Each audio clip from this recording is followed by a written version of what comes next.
Welcome into Tapping Vegas, brought to you by Better and Green. And today we're breaking down UFC 326 Holloway versus Oliveira, giving you guys 5 fights to win you some money for this week's UFC card. Should be a great one. Bobby, last week we had Parker. He won again, man. He's back on the board. Was the winner of last week's card from our Tapology prediction group.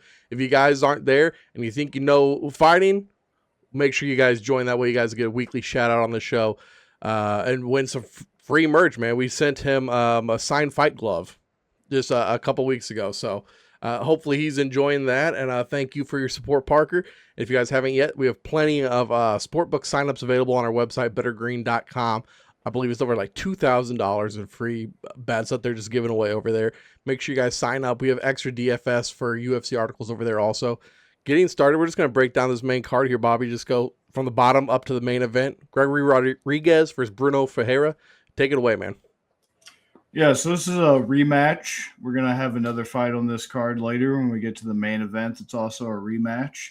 If you want to see what we think about all the other fights on the card, since we usually do 5, like, was mentioned, join that Tapology, and you can see all of our fights, predictions for every UFC card and every UFC fight night.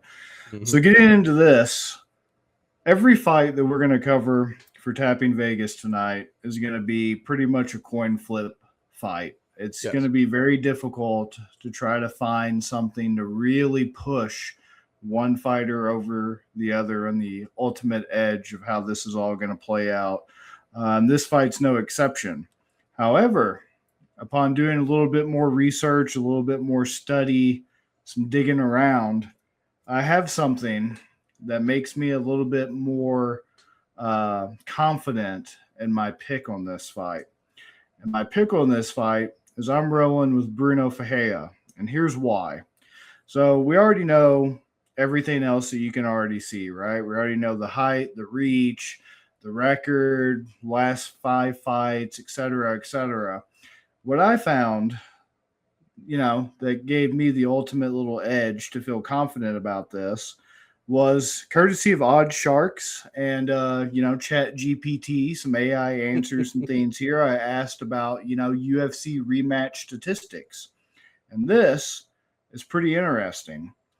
The most significant and profitable statistic that they found was that the fighter who won the first bout won 14 out of 25 rematches when they were listed as an underdog, giving $100 bettors a profit of $913.46. Wow. So Bruno Ferreira won the first fight by TKO. This time, Bruno Ferreira, even though he won that first fight, is the underdog heading into the rematch.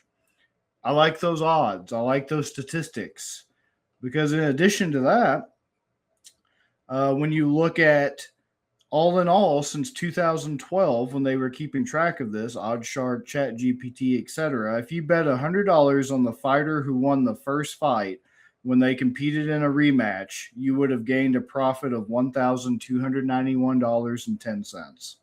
So I'm definitely taking that all the way. So I like it. I like it quite a bit. And that's kind of the first thing, because also since 2012, UFC fighters who've won that first fight have a 77.7 success rate in rematches, winning 28 out of 36 matchups. So there you go. That's enough for me to want to put some money on Ferreira. That's enough for me to want to pick Ferreira, because there's really not much else. I mean, they're pretty similar in age. RoboCop's, it's got more fights and things like that, but that's kind of the theme that just I'm always looking for a little edge, a little, something to push it over the edge on these fights. I can get pretty close like this, and so it's like, there's a slight reach advantage to Gregory Rodriguez, and he has the height advantage. But I mean, Ferreira also has that psychological advantage. I mean, when you've knocked somebody out the first time, it's kind of easy for you to walk into the rematch thinking you can replicate. It's a lot harder for the other fighter to kind of overcome that. And I mean, plus Ferreira, he's beaten Marvin Vettori pretty handily, sub Jackson McVeigh, nothing crazy there. KO'd Stoltz Foods, always a good sign. KO'd Phil Hall is always a good sign. Lost to A-Boost, it is what it is there. Lost to Nur Sultan. Nur Sultan's pretty good. That's why I'm going with Fahea, especially when you're able to get Fahea right now as that underdog heading into the rematch, even though he won the first one at a plus 150 money line. That's really good. You got 41% of bets are on Fahea, 59% are on Rodriguez, according to DraftKings here. As far as do I want to go crazy and say he TKOs them again at plus 250? I like this enough at the money line to just stick with a nice even money line. What are your thoughts? Well, what I'm hoping is what you just did was drive us 99 yards down the field. And what I'm going to do here is just try to give us that tush push into the end zone. If people if they haven't placed their bets yet. I agree. I think there's more ways for Ferreira to win. Rodriguez is going to be KO or decision. Big time, a heavy-handed striker. But Ferreira can also finish by strikes. But Ferreira also has more of that grappling submission game. So I agree with you there. Once again, I love that you brought up those statistics for rematches. Let me hit you guys, as I always do with the Vegas side. Bobby told you guys 41% of the bets, 54% of the money, 13% sharp lean on Ferreira. With all of that said, I don't know how you bet Rodriguez, especially you're getting Ferreira at the plus 150. Give me Bruno, man. I agree. I think hearing you say all that might have made me more confident enough to upgrade it from a half unit to a unit there. Ooh, there we go. Spicy. So I like it. And just the money line, too. You're getting plus money. There's no reason to get greedy. Yeah. Let's talk about the next fight. We got Drew Dober versus Michael Johnson. Maybe the least exciting one on this card, but it should be a banger. There should be some fireworks here. Man, are we going to do back-to-back taking the dogs? Right now, 57% of bets on Dober, 60% of the money. It's about 3% sharp lean on Dober. He's got that crimson chin. I think I am going to take Dober here. Michael Johnson, I would say probably the better grappler.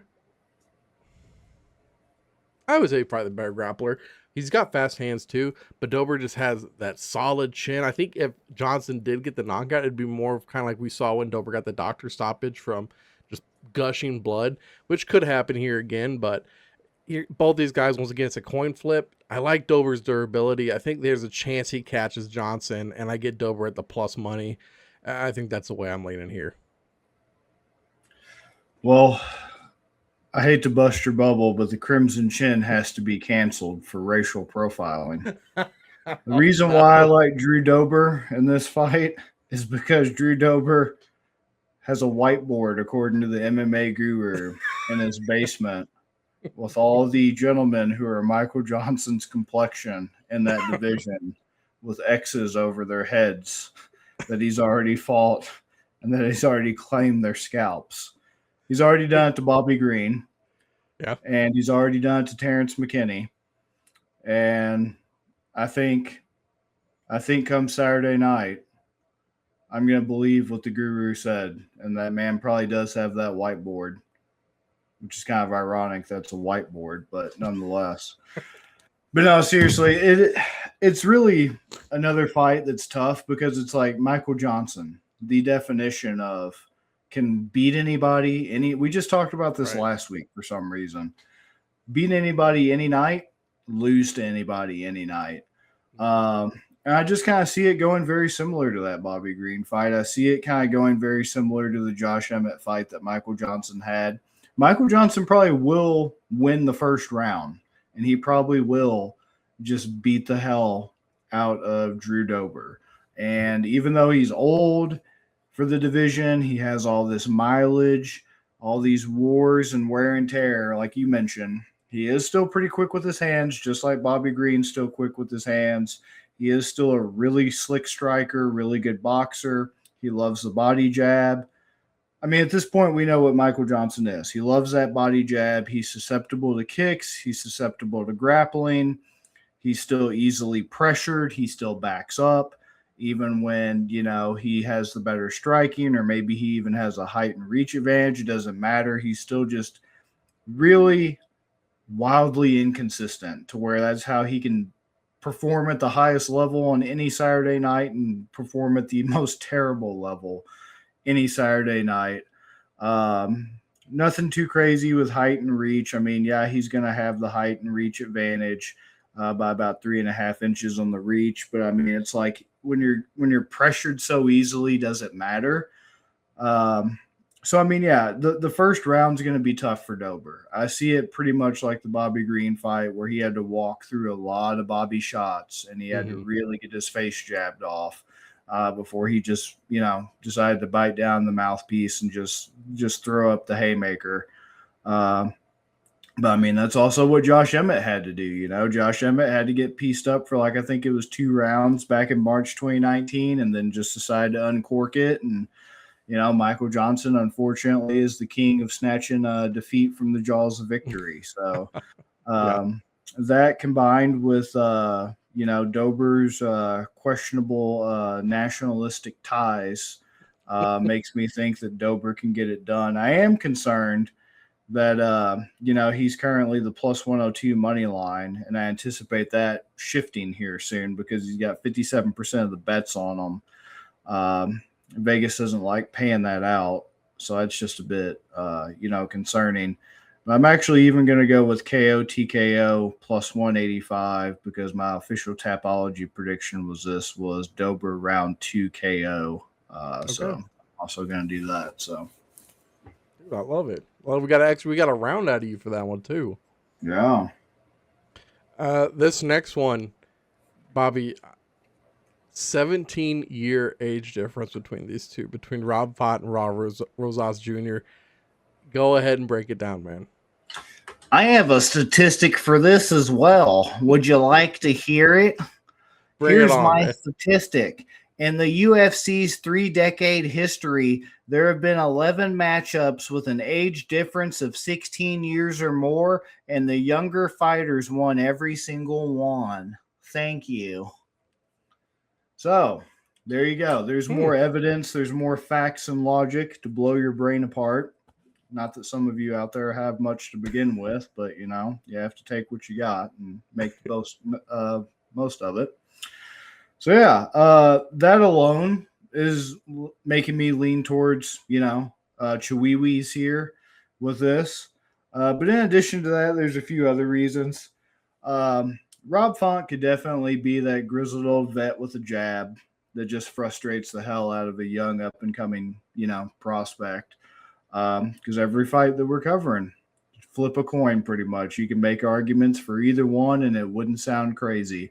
But in addition to that whole youth edge, the younger fighter winning every single one of those matchups when the age difference is that significant.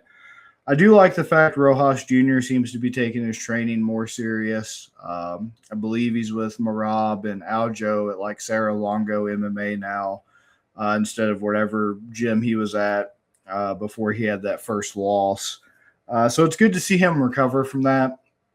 Sometimes when you have fighters that young that get that first loss, they still have kind of a bit of arrogance. They don't feel like they have to change anything. They'll stick with the same team, do the same things, just kind of enjoy people kind of kissing up to them and kind of worshiping them since they're in the UFC. So it's good to see that he's still seeking out knowledge. He's still seeking out people in his division who are still, up at the upper crust of it to get better. So that's one main thing in addition to the whole age gap statistic that I like. Also, Raul Rojas is a way better wrestler than Corey Sandhagen. And Corey Sandhagen, we saw him take down and pretty handily control Rob Font with a torn tricep. So basically a one-armed Corey Sandhagen was able to pretty much have his way with Rob Font. And we love to quote Justin Gaethje on this show. If one Corey Sandhagen can hold you down, what can 2 Chihuahuas do to you? I don't know. The thought makes me quake. That's all I have to say. So those 3 things there lead me to believe that we're going to see Raul Rojas take out that vet, continue to, try and make a name for himself in the rankings since he has a pretty decent team.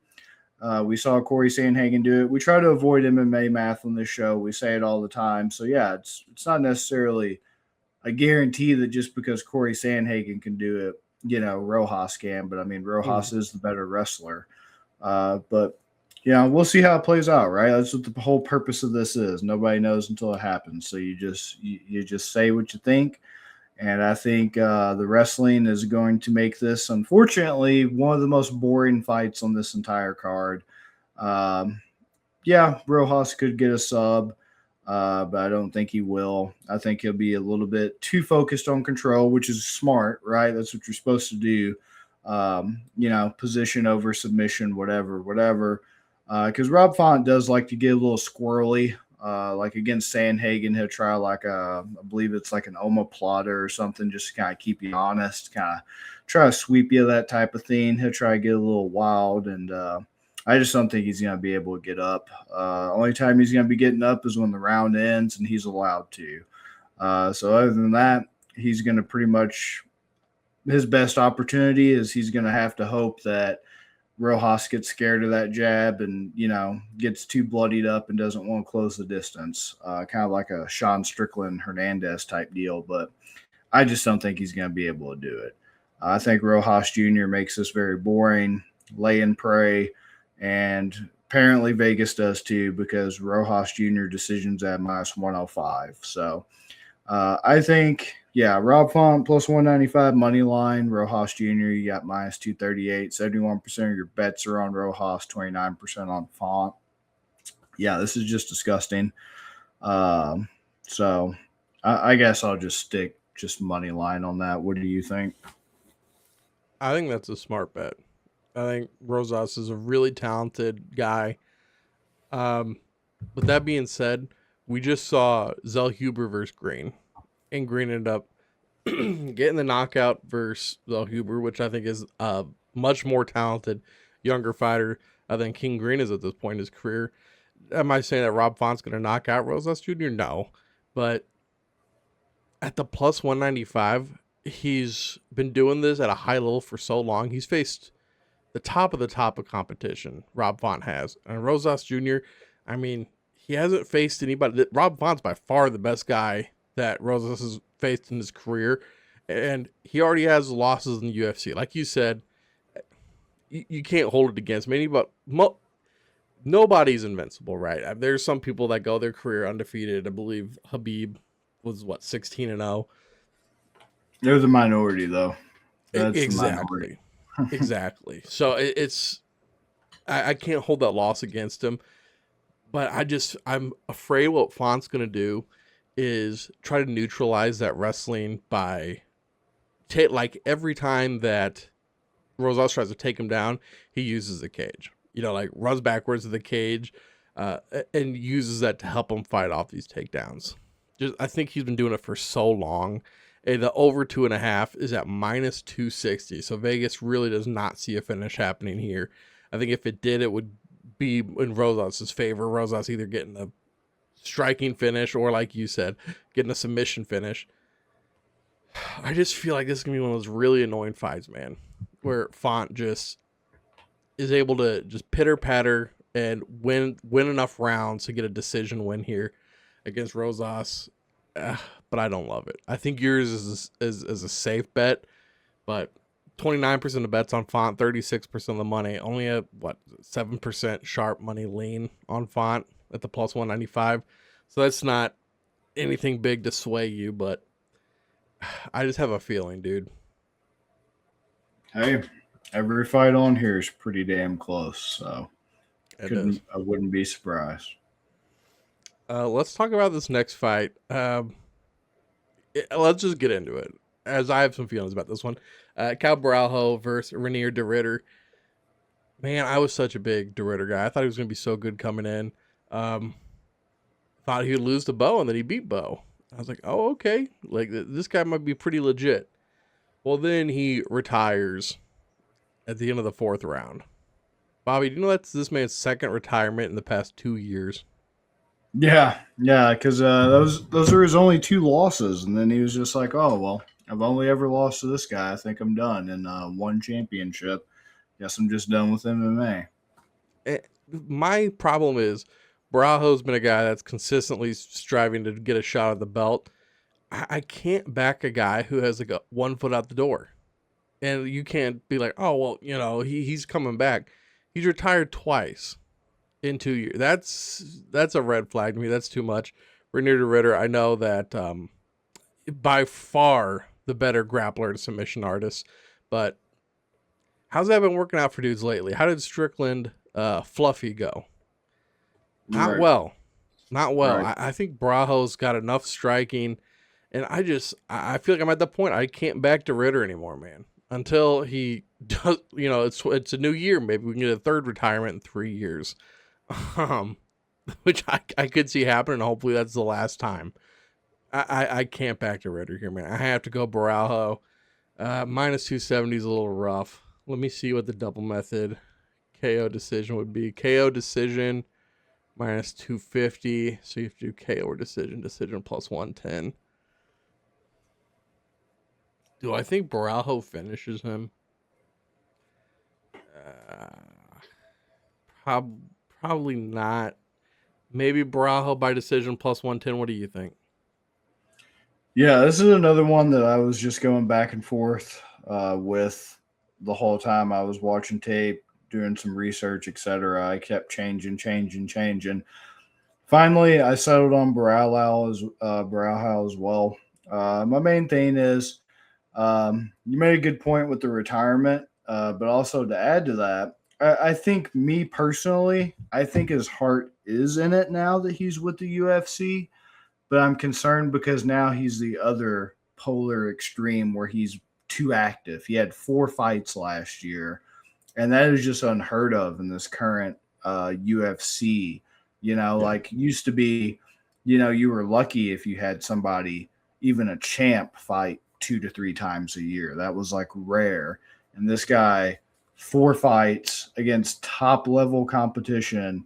He fought Brendan Allen, Robert Whitaker, Bo Nickel, and Kevin Holland, a murderer's row, all last year. And Mm-hmm. that's concerning because, it's good to see that he has the motivation maybe now and he wants to prove himself and he wants to make a statement in the UFC. Because, even that Mearshart fight, you might as well throw that in there because that was November 9th, 2024. So that's basically 5 fights and a little over a year, just high levels of activity.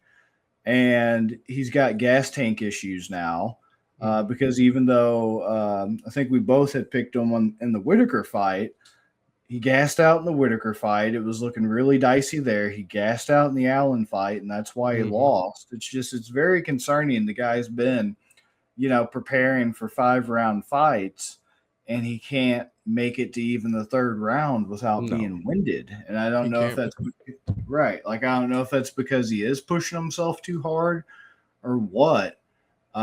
Because, like, personally, I want him to win this fight, but just logically, I can't pick him. He's who I would like to win, but I can't justify that because, Baralao, yeah, he's coming off the Imavov loss, so there's a big question mark there. How do you recover from, losing in the UFC like that, along with, a lot of your teammates around you having some losses that, like, Huffy has since recovered from, that sort of thing. But how do you approach that going forward? I think he's going to be fine. He has a very interesting style. When I was watching that fight that he had against Paul Craig, he kind of had a lot of hand fighting, that in and out karate style, similar to Whitaker that he used. But I noticed that wasn't the same stance that he used with Cannonier. So it made me wonder, did he intentionally use that hands down, karate boxing, in and out Cejudo Whitaker style to try to defend takedowns, kind of like we saw Morales do against Sean Brady, conscious decision to kind of keep that low stance, hands low, defend takedowns, because we all know that's what De Ritter's going to do. But DeRitter's kind of mainly like a clinch guy. He's kind of like a body lock guy, that type of thing. I mean, he will shoot takedowns, but he likes kind of doing those trips and things like that, which, that stance could still help with that. I just think he's got a lot more momentum. I just think until I see DeRitter in a good headspace, with that nice balance of, you're not just randomly retiring after you get your first pro loss to the same dude, but you're also not taking basically 5 fights in a little less than a year. Because he's not old. He should be in the prime of his career. He's only 35, which isn't ancient for middleweight. It's a nice prime of his life. But it just kind of feels like we're at a crossroads now, because that Brendan Allen loss should not have been a loss. That was a fight that he let slip right through his fingers. And just, I don't know. I don't know what's causing that issue, but I need to see that fixed before I pick him, especially against somebody who's young, eager to prove themselves. 33, there's not a huge age difference there.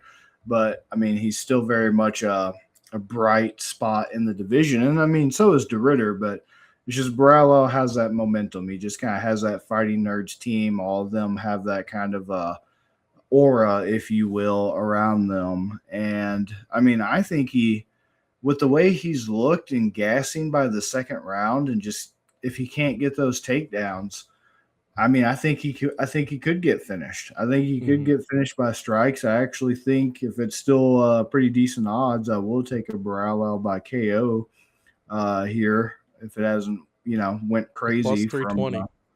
Yeah, I'm going to take it then. I'm taking Borrello KO, TKO. And I think that might even be another round 2 one. But I'll just say KO, TKO just for the show. But, yeah, I mean, it's too good to pass up when it's plus 380. So, yeah, or 320. Oh, 320. Yeah, there we go. But I'm actually switching to a really bad one. But I would rather have us make less than be wrong and cost us a unit. So I'm gonna switch mine to KO and the decision, the double method, minus 250. Nice, I like it. Nice and safe. You know me, man. I get scared sometimes with those. But we're at the main event. We might be split on this one, so I'm interested to see what you got going on here, Bobby. Yeah, Charles Oliveira, Max Holloway. Yet again, the story of this card, a fight that I have went back and forth. But I think I'm officially going with Oliveira, and I feel like I'm going to be in the minority on this. I have not seen very many people pick Oliveira for this card. What it comes down to for me is this. Oliveira is a pretty decent striker. And Max Holloway traditionally struggles with guys who throw a lot of kicks, a lot of calf kicks, especially front kicks, all those things that Charles Oliveira likes to use. Yes, he's known primarily as the BJJ guy and the grappler, Oliveira is, but I mean, the guy's striking's not bad. My biggest concern is he does get wobbled, and he does kind of get rocked, it seems like, quite a bit. I believe in the Gaethje fight he got rocked. I did watch the Poirier fight back. He got rocked like twice, knocked down once, quickly recovered, and then the second he went to his back, and then Dustin engaged, which leads me to this. I'm going Oliveira because I do think he will get rocked. But here's the thing. Dustin, who actually is pretty good at game planning. I feel like he has a high fight IQ, that sort of thing. He still got bloodlust and still followed Oliveira down. And then he quickly realized, I need to get the hell up and I need to disengage from this guy before he wraps me up like an octopus. I don't know if Holloway would be able to do that. I don't know. Not saying Holloway doesn't have high fight IQ, but I mean, this is for the BMF belt. This is, you can't be scared to go down to the ground with somebody. And I think this is just bluster. I think this is just bluffing and bravado. I don't think when Max says that he wants to sub Charles, I don't think he's serious. No. But I definitely think he would try. I definitely think he would not have that healthy respect if he does rock Charles. I don't think he'd be able to resist August Alsina calls it entanglements with Jada Pinkett Smith. I don't know if he didn't necessarily be able to avoid that entanglement, and he could pay for it because Oliveira is that octopus, man. He's one of the last good guard players left in MMA, kind of that old generation of just because I'm on my back doesn't mean that I'm just gonna lay here and accept it. He's very active off of his back. He's always looking to sweep you. He's always looking to submit you. He's always looking to try to get back up. He is perfectly fine to be there. He will find your back. He will find your neck. He'll find anything. Even if he's on the bottom position, he will find ways to reverse it and choke you out. And he has the most submissions for a reason. He has the most finishes for a reason. So that's the thing. My biggest thing is he's going to have to push the pace like he did against Dustin. And that Poirier fight, it was frantic for that first round. The second round was pretty high-paced as well. You're going to have to do that to Max because he can't just stay at the end of Max's range like most people and just let Max work because Max is going to get better as the fight goes on, and that's how you end up like Arnold Allen. That's how you end up like Brian Ortega. That's how you end up like all the other people Max has done it to. So he's going to have to push that pace. And that's where if he can pressure Max, that's where he gets his takedowns. He does these, he pressures up against the fence like he did against Poirier, like he did against like Matthews, those individuals. And that's when he can do a little short shot, body lock, trip, takedown, and then start working from there and quickly, like I said, just cut through your submission defense, cut through all those layers of hand fighting and everything else. So if he can just take those shots, weather the storm like he's done time and time again against Poirier, Gaethje, Gamrot, everybody who's really tried to go after him like that, I think he could have success. Because another good thing he has in his arsenal, and since Max is susceptible to those leg kicks and those calf kicks, is it's how he actually managed to get it's not a takedown, but he actually managed to put Arman on his ass was when Arman was throwing a kick, he calf kicked at the same time. Arman fell down on the mat, and then he tried to grapple with him. So if he does that to Max, he is a way better grappler than Max. Max has already shown that he can be calf kicked, so I could see his leg getting swept like Arman's leg got swept when he's off balance. And Charles counters him with the calf kick and crawls all over him.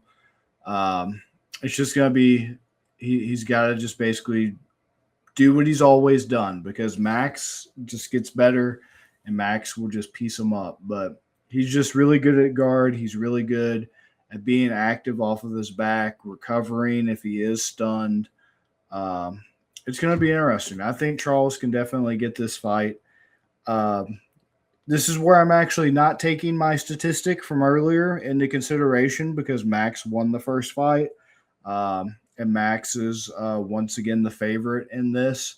So I'm going against what I said earlier about Fahea and RoboCop because I just really like Oliveira in this fight. It's a 5-round fight. He doesn't really have gas tank issues. Obviously, we know Max doesn't have gas tank issues.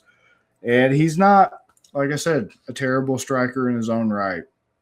And especially when you have somebody in this fight who this should be a very close one. It shouldn't be as far away as it is because, you got Max at minus 220, Oliveira's at plus 170. I'm even going to go Oliveira sub at plus 320 is what I'm going to go with on this. What do you think? I think if you're going to take Oliveira, you might as well. Right. I think it leans definitely towards Holloway, the KO or the decision.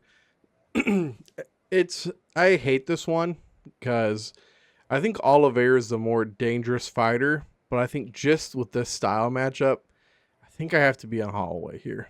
And I hate saying that. I feel like I picked against him probably at UFC 300. Probably picked Gaethje, who ended up getting flatlined, but I just feel like the only way for Oliveira to win is by submission.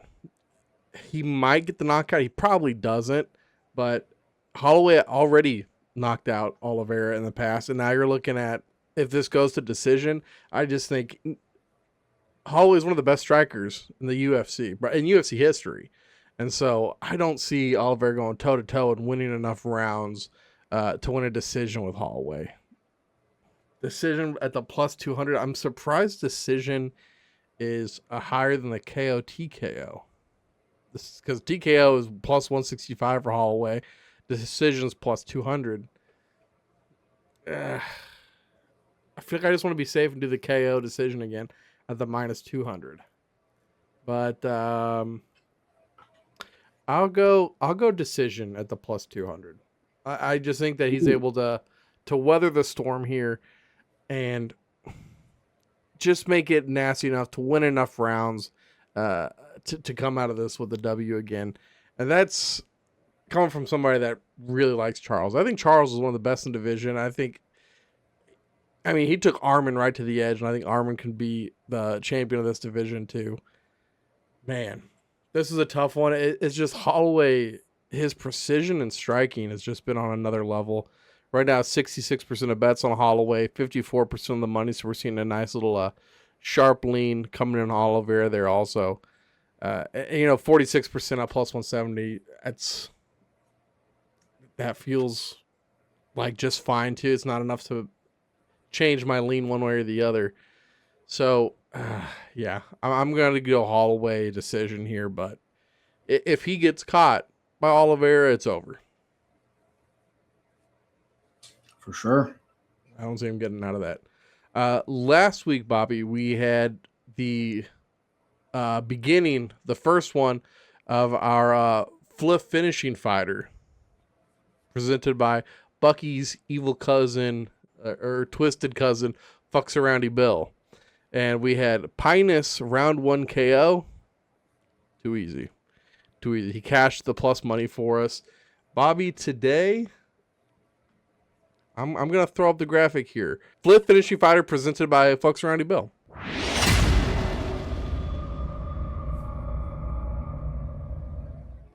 And we are looking at the Gregory Rodriguez versus Bruno Ferreira. We're going to do Bruno Ferreira. We're going to do the KO by plus 250 for a finishing fighter this week. Or let's see what his double method is. Ferreira by KO sub plus 215 versus 250, and I get an extra method. Let's do that instead, the plus 215. All right, Bobby. What is the haymaker for today? Haymaker for today is going to be... Oh, also, before I forget, the whole UFC post-fight press conference conspiracy theory. You should rejoice because right now, since I'm continuing this also, UFC post-fight press conference, if you're unfamiliar, you can see on the YouTube for the UFC webpage who they have in the picture for all the post-fight press conferences of fight cards that are going on that week. So I have a theory that they put the winner in that little thumbnail for that post-fight press conference. So we're going to start tracking to see if that person does indeed win that fight this week. Their cover of the thumbnail for UFC 326, Maxwell Holloway. So we'll see if there is indeed a conspiracy afoot this week. If that's their little wink and a nod to who's going to win. If you think that this is all WWE style. But yeah, so as far as haymaker, just wanted to get that in there before I forget. I have dementia at this point. Yeah. I've been flip-flopping because I really like what DraftKings has here with the Do Bronx, which is Oliveira to win, method by sub over 2.5 rounds, because on Tapology I put round 3 sub for Oliveira. I get you plus 1,000. Wow. But you know me. I know, that's wild. That's wild. But you know me, though. I also like to get a little carried away, and sometimes it costs us like it does last week. But that's all right. I'd rather go out in a blaze of glory than just whimper out. I'd rather go out dying on my feet than living on my knees, baby. Live fast, die young. Sometimes it works out and we hit plus 900. Sometimes it doesn't, like last week, but you keep it moving. KO TKO for Olives. Oh, Chucky Olives plus 800. So now I'm starting to think. I've already had the young bull. What about the old geezer? But no, seriously though, I'm just gonna go with that Du Bronx. I like that because I'm already doing it basically with my Tapology pick, and you get plus 1,000 for an Oliveira sub. Because I already think it's gonna be a round 3. I think rounds 1 and 2 are gonna be probably all max, if not close. Maybe he does get the takedown. Max starts to gas. He starts to get a little tired, starts to get a little, fatigued or whatever. And then round 3, he's just like, all right, I got to end it. And then he chokes him out. So I think he can last that long. I mean, Poirier made it to round 2, I believe. Gamrot made it to round 2. I think Max could make it to round 3. So I think I'm going to do that. Oliveira to win, sub over 2.5 rounds plus 1,000. Shout out DraftKings. So, dude, I like it, man. I like it. All right. Well, guys, that's going to do it for this episode of Tapping Vegas. We'll be back for your next card. Leave us some comments down below who you guys think is going to win. And we'll see you guys for the next card. Peace, guys. Peace.